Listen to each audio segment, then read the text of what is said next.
Okay audio ఒకసారి ఏవి ఆపండి. స్వప్నం సరే గట్టిగా చప్పట్లు. విజయ్ కేరింతలు మారిపోవాలి. గట్టిగా చప్పట్లు అండి, సౌండ్ రావాలి. ఇంకా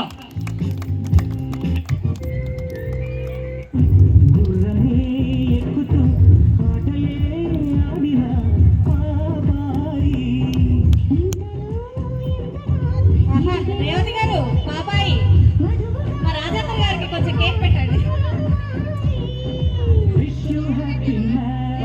సూపర్ కేక్